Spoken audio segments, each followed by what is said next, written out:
صل على محمد. لا يؤمن أحدكم حتى يحب لأخيه ما يحب لنفسه.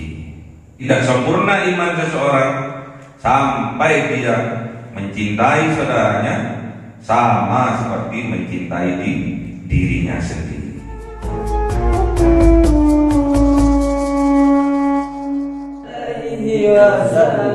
Sallallahu Rabbuna ala nuril mubin Ahmad al-Mustafa Sayyidil Mursalin wa ala alihi wa sahbihi ajma'in walhamdulillahi rabbil alamin. Kalamun qadimul la yumallu sama'u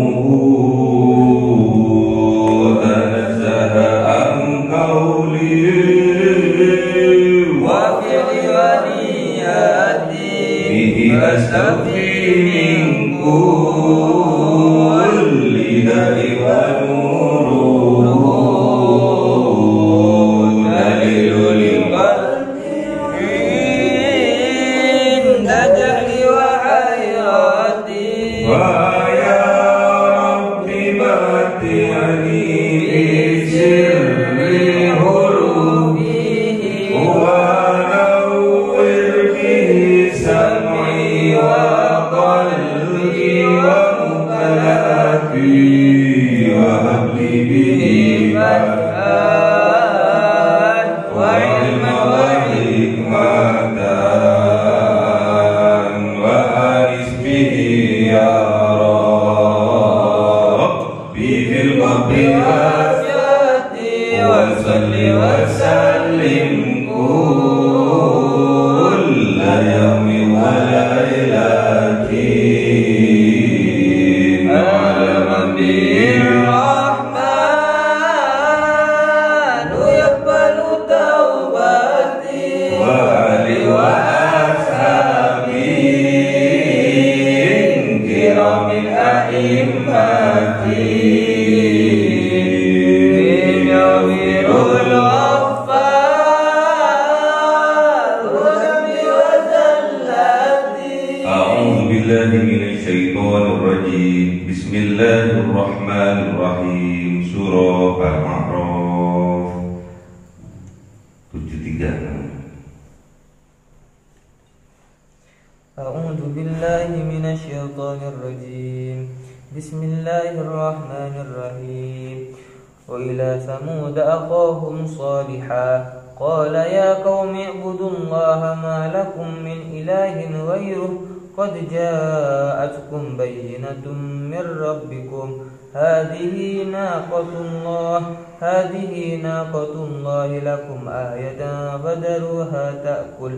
فذروها تأكل في أرض الله ولا تمسوها بسوء فيأخذكم عذاب أليم. صدق الله العظيم. أعوذ بالله من الشيطان الرجيم.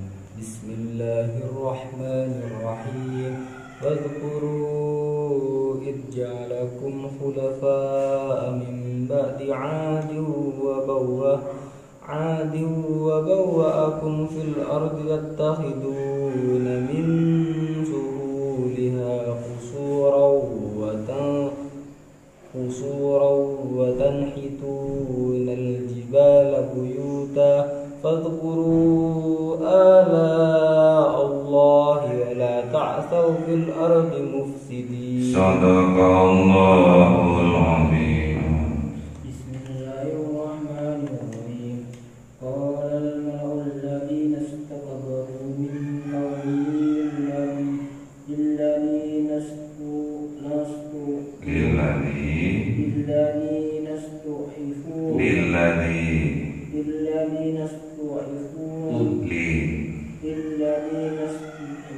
لمن آمن منهم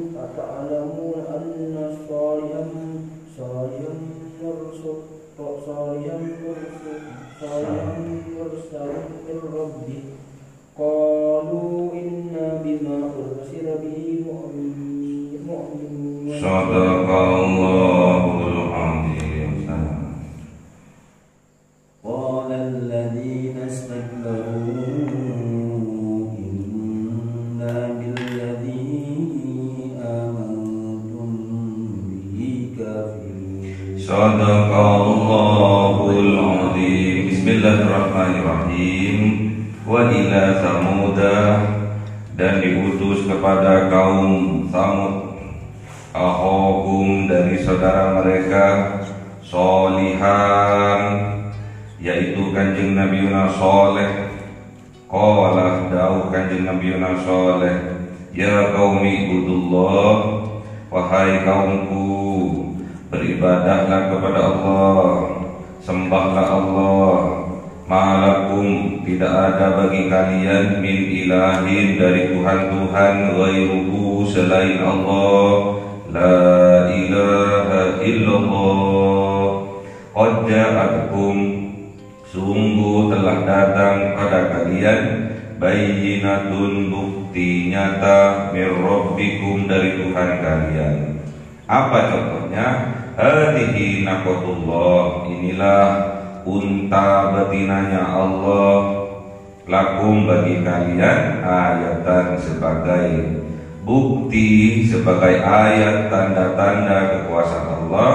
Fadruha, maka biarkanlah unta itu takul, makan, fi ardillah, di atas buminya Allah. Wala tamassuha, dan jangan kalian mengganggunya, mengganggu untanya Allah, bisuin, dengan keburukan. Kalau kalian mengganggu untanya Allah dengan keburukan, wayakhudzakum, maka akan menimpa kalian azabun alim, azab yang amat pedih. Ini melanjutkan kisah dari kanjeng Nabi Nuh alaihissalam, melanjutkan dari kisah kanjeng Nabi Hud alaihissalam. Sekarang sampai kepada kanjeng Nabi Saleh. Sama visi dan misinya, risalahnya sama, yaitu tauhid, yaitu menyembah kepada Allah, gak boleh menyekutukan Allah, tidak boleh ada Tuhan tu selain Allah. Sama kanjeng Nabi Saleh juga bagian dari kaum Samud. Makanya di situ ada kalimat akhahum, dari saudara. Bisa saja juga akhahum, dari saudara seiman. Jadi dari kanjeng Nabi Nuh, setelah diselamatkan dari banjir bandang, berpasang-pasangan, ada yang bilang 20 orang, ada yang bilang 40 orang, ada yang bilang 80 orang. Semuanya berpasang-pasangan, itulah yang dipilih, itulah hambanya Allah yang beriman. Setelah itu dilanjutkan oleh kaum Ad, kaumnya kanjeng Nabi Hud, sebagai pengganti penerus perjuangan keimanan dari kaumnya kanjeng Nabi Nuh. Namun kebanyakan dari mereka menentang. Terpilih lagi dari orang-orang yang beriman dari kaumnya kanjeng Nabi Hud, dan diteruskan oleh kaum Samud, kaumnya kanjeng Nabi Saleh. Jadi kaum Samud ini terkenal dengan kekayaannya, kesuburannya, kepintarannya, tanahnya subur, orangnya pinter-pinter, cerdas-cerdas.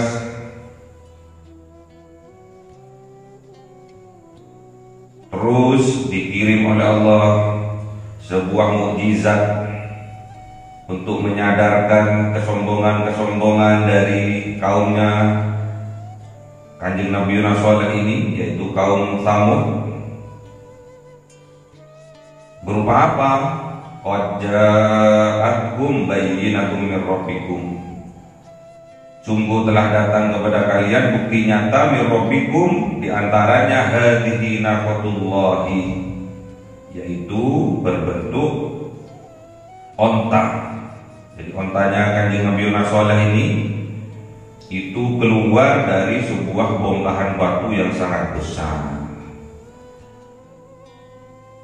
Jadi kaumnya ini minta bukti nyata kepada Kanjeng Nabi Yunus Shalih, kalau betul Kanjeng Nabi Yunus Shalih ini seorang utusan, seorang rasul, maka berilah bukti nyata berupa mukjizat.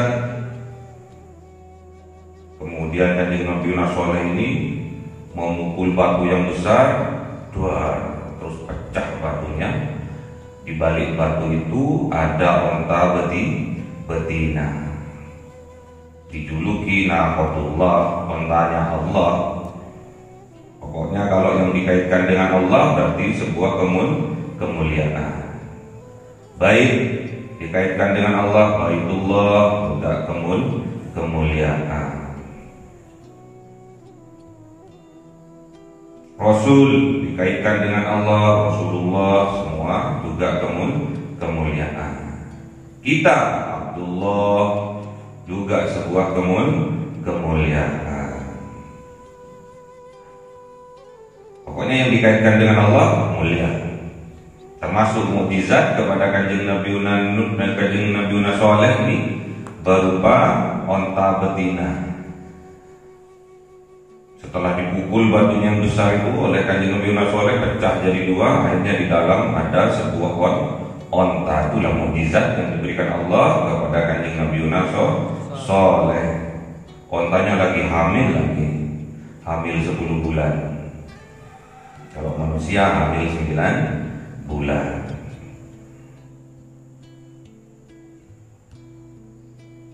Jadi ontanya ini sangat bermanfaat kepada kaumnya Kanjeng Nabi Yunus Shalih, bermanfaat pol tatkala meminum.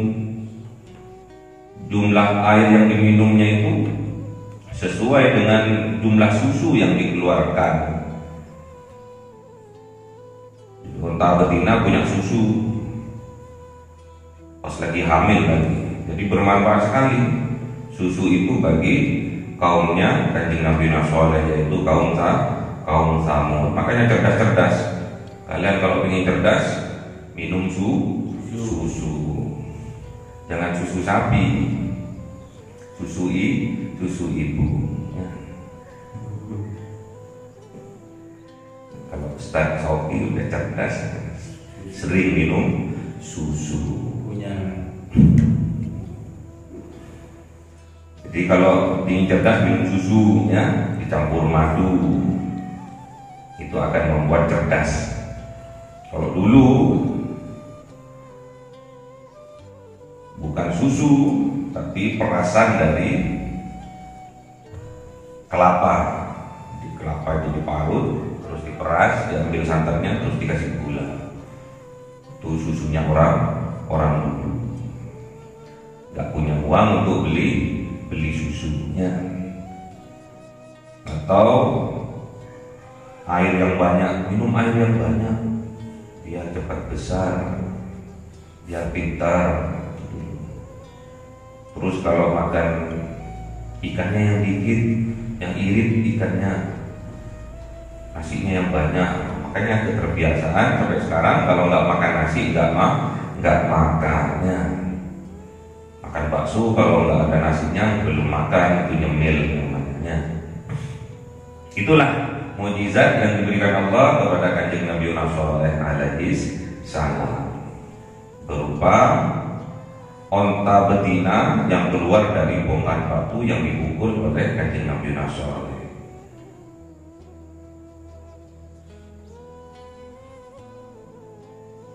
Lakum ayatan, bagi kalian sebuah tanda kekuasaannya Allah, bahwa itu adalah sebuah mukjizat. Mana ada onta moro-moro metu dari bongkahan batu, mustahil kalau itu bukan mukjizat dari Allah.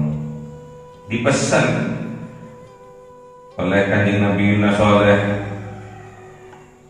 dapat perintah dari Allah, fadharuha ta'kul fil ardillah, maka biarkanlah onta itu makan di buminya Allah, wala tamussuha, dan janganlah mengganggu kalian terhadap onta bisuin, dengan gangguan yang buruk. Kalau itu sampai terjadi, fayaqulakum adzabun alim, maka akan menimpa kalian adzabun alim, azab yang amat pedih.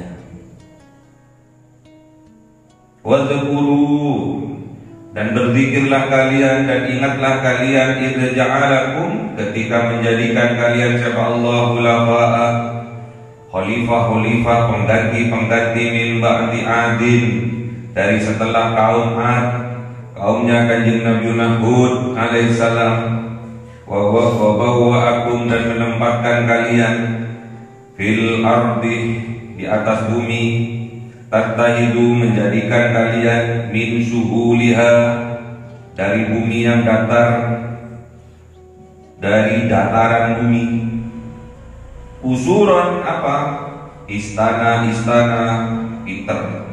Kaum Samud ini kalau urusan arsitek number 1, nomor 1. Usuro, membuat istana-istana, watan hiduna, dan memahat kalian al-jibala, terhadap gunung-gunung, buyutan, untuk dijadikan rumah-rumah.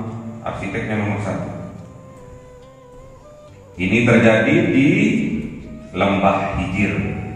Lembah Hijir itu di daerah Madinah, di daerah Hijaz. Kalau sampean besok umroh dan haji, amin. Besok studi tour ke Lembah Hijir di Hijaz. Masih ada puing-puing, jadi ada jibal, ada bukit, gunung, itu dipahat. Di dalamnya ada kamar-kamar.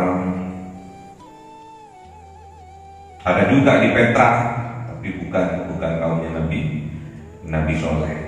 Ada juga di Petra. Sama, termasuk arkeolog kuno juga. Petra juga sama. Di Hijr juga sama-sama kunonya.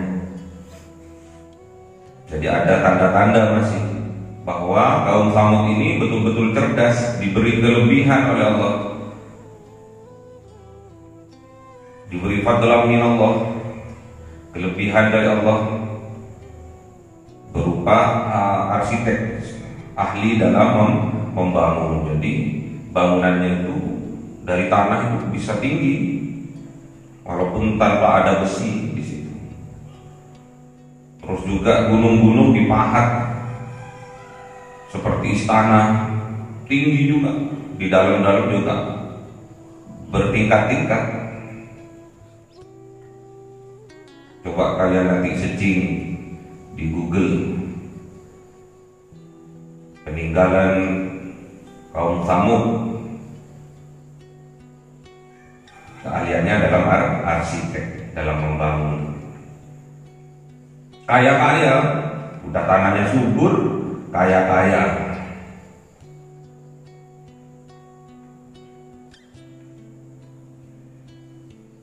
Fadhkuru, maka ingatlah kalian ala Allahi, atas nikmat-nikmat yang diberikan oleh Allah.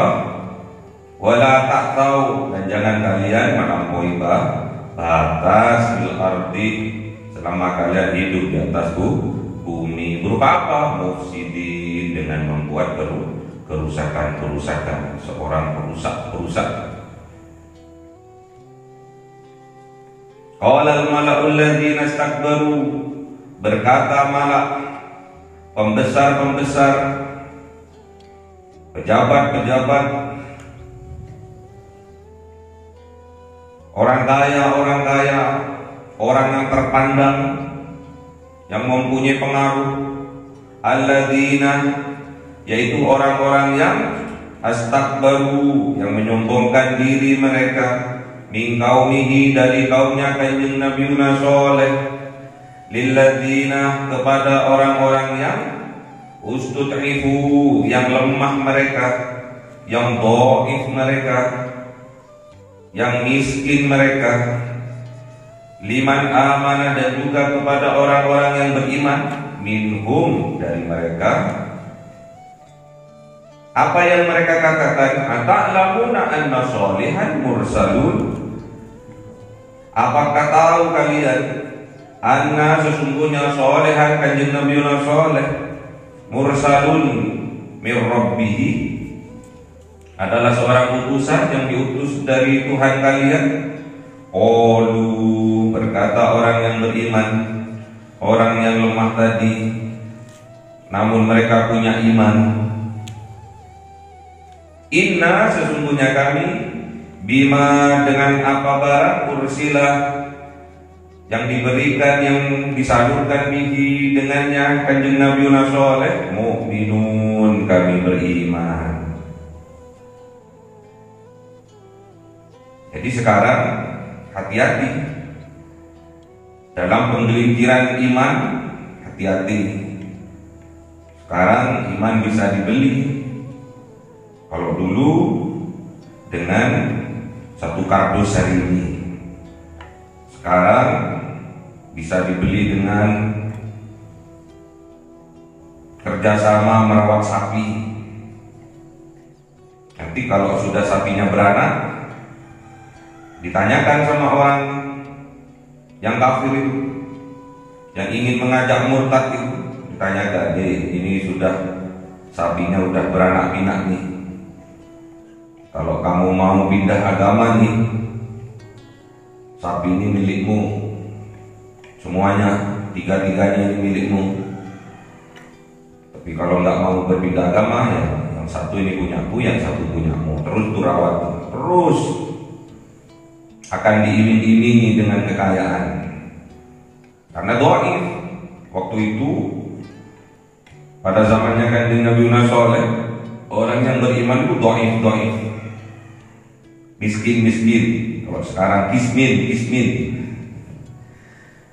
miskin, lemah waktu itu. Tapi mereka punya iman. Iman inilah yang anugerah yang terbesar yang diberikan oleh Allah. Gak semua orang diberi keimanan. Makanya disyukuri punya iman. Punya saudara yang beriman juga disyukuri. Jangan dimusuhi. Masa karena saudaranya yang seiman miskin dijauhi, berteman dengan orang kafir yang kaya raya karena gengsinya. Karena orang miskin itu seolah-olah sampah di hadapan orang-orang yang sombong. Hati-hati.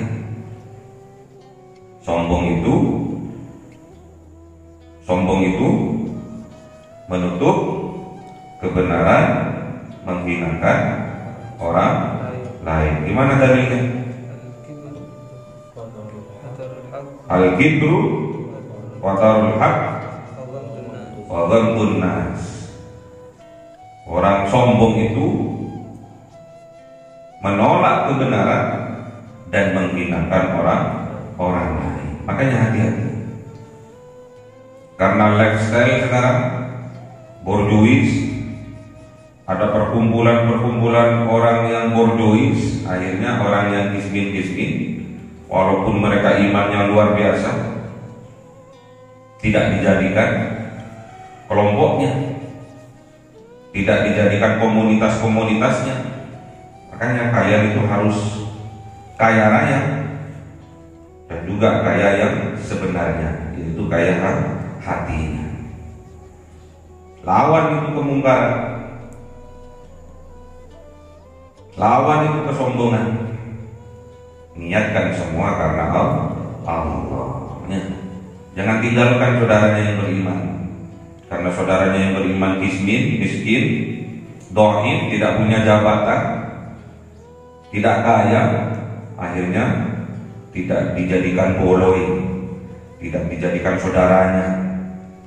Padahal kita ini tidak sempurna iman seseorang sampai kita bisa mencintai saudara kita sama seperti kita mencintai diri kita sendiri. La yu'minu ahadukum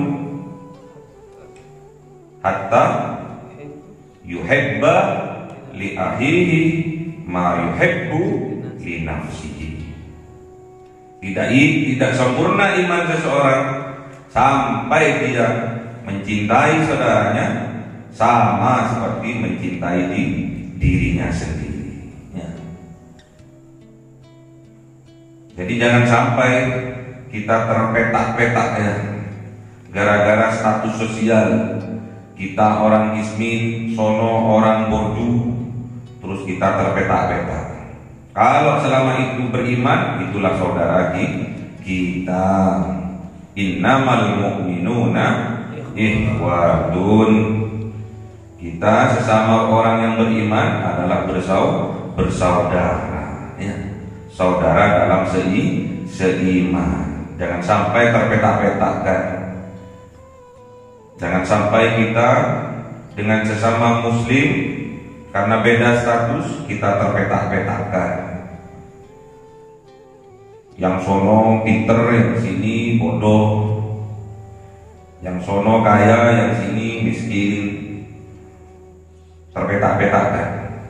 Berarti kita kalau terpetak-petakkan, berarti kita termasuk hamba Allah yang mengikuti langkah-langkahnya setan.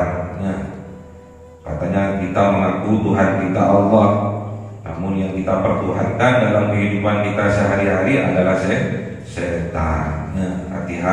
Hati-hati, jangan sampai jiwa-jiwa mempetak-petakkan orang dalam kehidupan kita berada di dalam jiwa kita.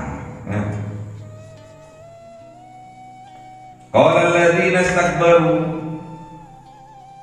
dan berkata orang-orang yang sombong-sombong itu, sombong karena kepangkatannya, sombong karena kepintarannya, sombong karena harta kekayaannya. Inna, sesungguhnya kami, katanya orang yang sombong-sombong, billadzi amantum, dengan apa yang kalian imani, bihi dengannya, kafirun, kami mengingkarinya, kami menolaknya. Ngapain beriman kepada Kanjeng Nabi Rasul? Ngapain? Buktinya awakmu kismin, awakmu miskin gitu. Apa kelebihannya? Masuk Islam itu apa kelebihannya? Orang Islam itu banyak sing kiri, banyak sing miskin. Sampai orang kaya yang beriman sekalipun enggan untuk berteman dengan Islam lainnya yang miskin. Na'udzubillah. Makanya kita momentum yang terbesar dalam bulan-bulan yang ada yaitu pada waktu bulan Ramadan. Kita tingkatkan sosial kita. Tapi dasar memang kita itu jiwa-jiwa peminta-minta. Tatkala ada pembagian takjil macet luar biasa. Gak pas kita itu memberikan takjil di jalan raya, akhirnya membuat macet. Malah kemudaratannya lebih banyak, ya. Disuting lagi, ya. Ngasih takjil disuting, difoto, disuting. Akhirnya males orang yang mau ngambil takjil itu, takut kesuting, ya. Akhirnya niatnya beda sebenarnya. Ya semoga niatnya diluruskan oleh Allah Subhanahu wa Ta'ala. Sedih kita itu kalau melihat saudara-saudara kita karena demi status sosial, demi TikTok, demi Facebook, demi apa, YouTube, story, sampai macet orang misu-misu kan? Gara-gara macet. Pemberian takjil gak pas, nasinya gak pas, waktunya gak pas, nasinya di jalan yang macet lagi, biasanya sudah macet, terus tempatnya di situ lagi, aduh ampun, macet membuat orang juga marah-marahnya. Gak pas, waktunya gak pas, tempatnya gak pas, timingnya gak pas, waktunya gak pasnya, tempatnya gak pas juga. Terus disuting lagi, wes. Ini kenapa ini kok belok kiri semua ini? Ternyata ada pembagian takjil.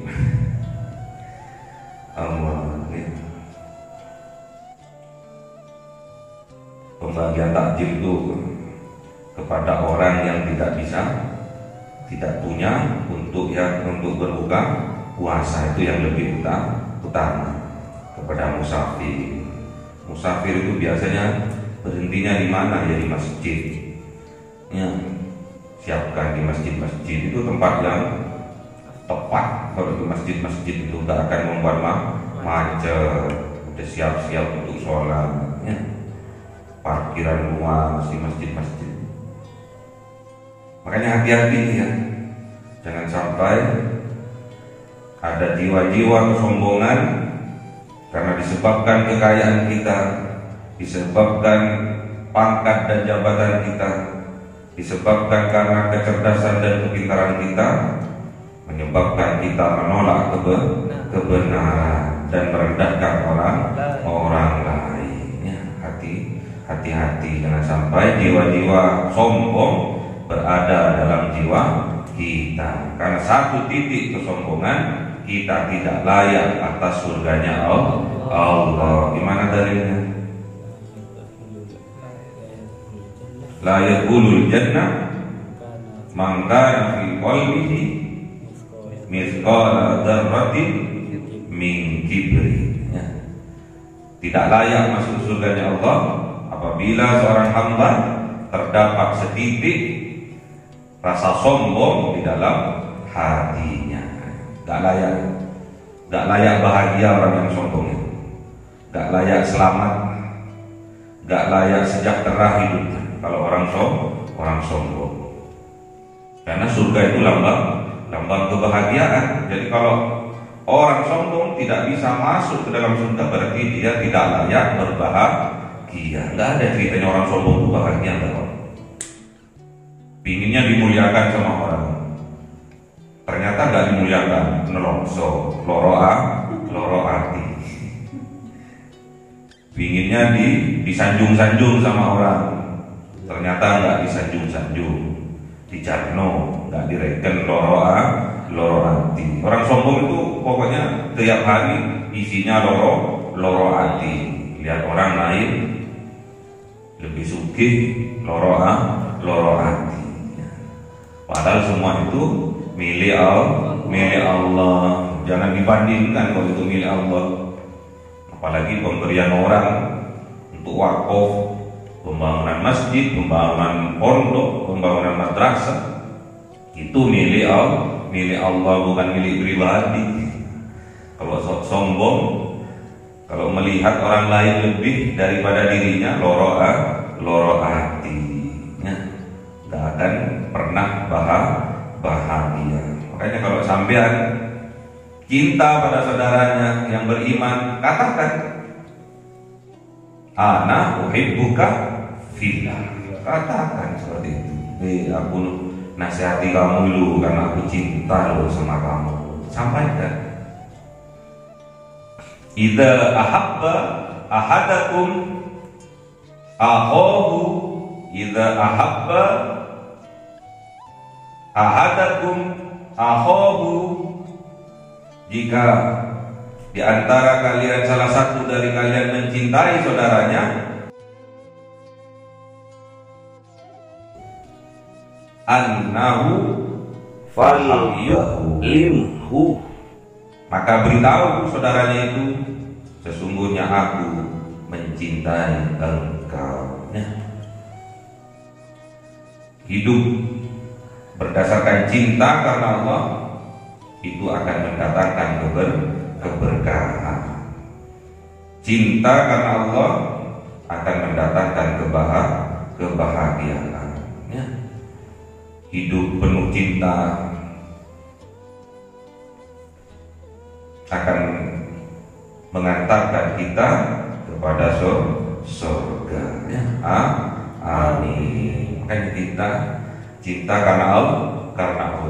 Aku cinta kepada engkau karena Allah. Cinta kepada sesama orang yang beriman, kepada sesama muslim karena Allah, bukan karena kebencian, bukan karena status, bukan. Momen yang terbaik adalah pada bulan Ramadan kali ini. Kalau kita betul cinta kepada saudara-saudara seiman kita, bangun tengah malam, berdoa, mintakan ampun, minta petunjuk agar diberikan kepada saudara-saudara kita semua. Minta petunjuk dulu kepada Allah untuk diri kita sendiri, minta ampun kepada Allah untuk diri kita sendiri. Kemudian kita mintakan juga kepada saudara-saudara kita agar Allah memberi petunjuk dan ampunannya juga. Belajar menjadi wali-walinya Allah, belajar menempati makom-makom wali-walinya Allah, kekasih-kekasihnya Allah, yang tidak mementingkan diri kita sendiri. Kalau kita cinta kepada sesama manusia, dasari semua itu cinta karena Allah. Allahumma arhamna bil Qur'an waj'alhu lana imaman wa nuran wa hudan wa rahmah. Allahumma dhakkirna minhu ma nasina wa 'allimna minhu ma jahilna warzuqna tilawatahu ana al-laili wa atrafan nahar waj'alhu lana hujjatan ya rabbal alamin. Cahaya 1000 bulan yang dimasukkan oleh malaikat ke dalam hati seorang hamba pilihan atas perintah Tuhannya, memancar dengan dahsyat penuh cinta, menembus relung-relung jiwa yang gelap penuh nista, berubah menjadi terang penuh kasih sayang. Itulah Lailatul Qadar.